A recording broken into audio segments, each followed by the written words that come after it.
Hey everybody, it's Dr. Lenny Roberts here with my friend Elizabeth Liddell, who is a acupuncturist and has a vast array of talents. She's over in Mount Airy section of Philadelphia. But Elizabeth, welcome to our little chat here. Can you tell us a little bit about yourself and what you do and how you do it?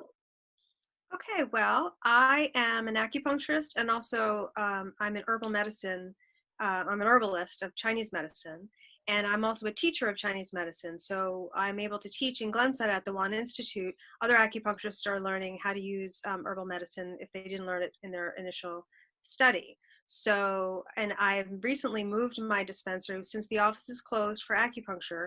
I've moved the dispensary to my home, which is in Wissahickon area, where I now have a porch pickup situation. I'm also doing hand delivery of medicinals and shipping occasionally as well. So I'm doing telemedicine interviews. People are sending me pictures of their tongues on their cell phone so I can do a clinical assessment of what might suit them exactly.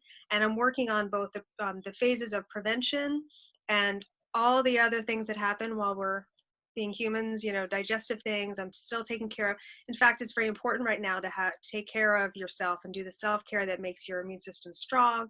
And I'm counseling people with that.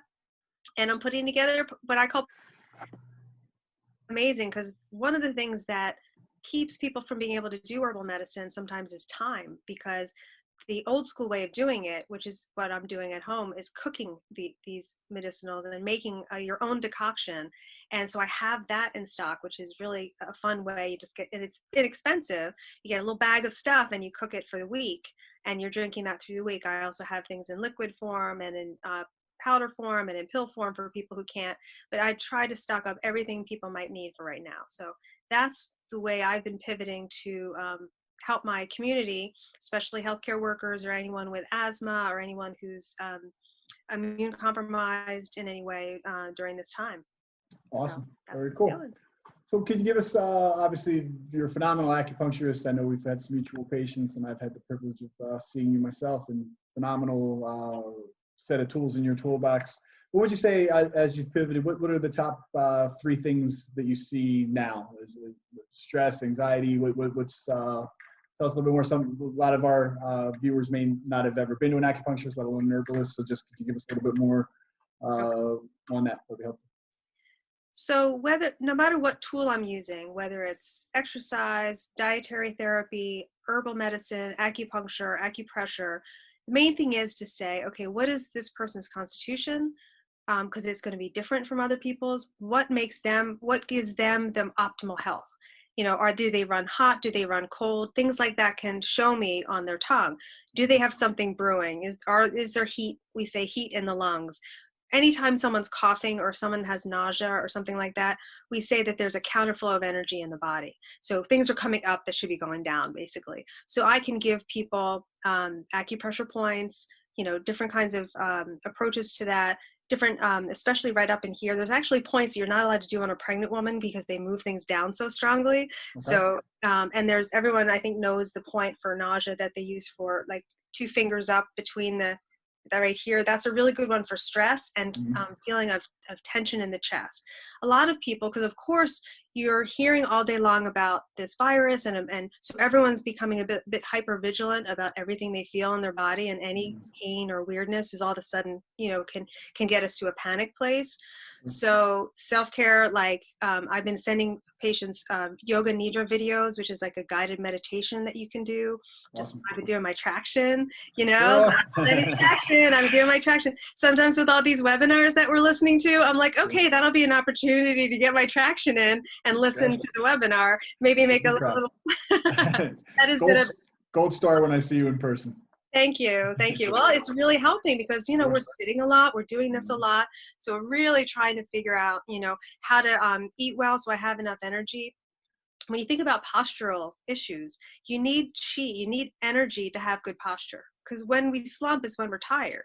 So when we've used all of our chi of the day, when I start to slump, I say, okay, I either need a nap, I need to have a snack, I need something to get my energy up, or I just need to take a little break and do some breathing and things like that. Because, if we're just constantly going, and those of us who are working from home now, we have to have a shut off time, because otherwise I could just keep working, thankfully I have people here that are like, Elizabeth, come down for dinner, stop working, you know. And I think that setting those limits and being able to feel in your body what's happening, like, oh, I'm sinking a little bit, I'm starting to slump a little bit. But really, when you think about what you need to have a really nice posture that Dr. Letty teaches us to do, you need energy. So we do a point on the top of the head. And so if you put your hand on the top of your head and you feel that warmth coming up at the top of your head, right at the top, you can feel warmth into your palm. And that is a point that we use to raise everything up, kind of like you're a puppet being raised up to get all in alignment. And so that's a good point for when your alertness. It's better than coffee when I do acupressure or needles in that point in the morning. So another thing I've been doing, you know, encouraging people obviously to drink water. Room temperature is best. Do breathing exercises. If anyone knows about gua sha or Graston technique, a lot of my patients have a home that they Amazon and different places, for like a couple bucks, they have these facial gua sha tools, and it's spelled Guasha. And they have, you can use a ceramic soup spoon, those white spoons. You can get, I think for like $4 on Amazon, you can get a 4-pack of those. And you can use that on yourself for all this time. You know, we can't get adjustments right now, and I would love to. And we can't get our massages and stuff, but there's a lot of stuff on YouTube that I'm sending to people that demonstrate exactly what to do, and, you know, and what they're doing. And that a 15-minute kind of self-care with that is really awesome. Awesome. So, very cool. Yeah. Cool. And I'm having people make kanjis too. So everyone's home cooking, right? So if you have a cup of grain, ideally rice, or I'm using a kind of barley that's really good for congestion in the body. And you take a cup of that, stick it in your crock pot, 10 cups of water on top, maybe a slice of fresh ginger, maybe a little salt, water or broth, and just leave it until it becomes like porridge, like gruel.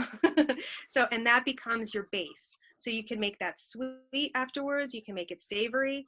You can add, you know, fruit or toasted nuts for texture, but it's like a hypoallergenic food that doesn't take your energy away, and it gives you a nice warm meal. And it can be, you know, with all the busyness that's going on, that can really be helpful. And what I do for patients is often send them herbal foods that, or herbs that are foods. Like we have hawthorn berry, which is great for cholesterol, for example. And for people who want to, you know, drop some weight, or they tend to get puffy, we can do things that act in a diuretic way, but they're taking it in through a porridge that tastes good. So it's not like taking a bunch of pills. That's Very another. cool. Yeah. Very cool. You continue to amaze me with your wealth of knowledge and resources. Definitely very cool stuff. I knew a lot of what you did, but again, I definitely appreciate you sharing some great insight and tips. So tell us, how can somebody get a hold of you and what you're doing with the remote telemedicine? Can we put a link in underneath this? We can put a link in by email. It's elizabethliddell@verizon.net. Okay. And that's 2 Ds, 2 Ls, right? 2 Ds, 2 Ls. Cool. People, yes, and you can put they can text me, they can email me. I'm in production of a new website with a telemedicine link. And all that kind of thing. But for right now, they can find me on Facebook under Elizabeth Liddell Acupuncture. With information, they can reach me through that. And I'm also on Instagram, Elizabeth Liddell Acupuncture, and they can see what I'm talking about. I post up to there, you know, things for patients in terms of, this is what I'm doing, this is what this formula looks like, and, you know, things like that. So very cool. We'll certainly appreciate you sharing what you do and your resources, and definitely give Elizabeth the highest recommendation. She's a phenomenal person and provider. So great to have you join us here today. Appreciate your time and appreciate you sharing. Back at you, Doc. Thanks so much. You're welcome.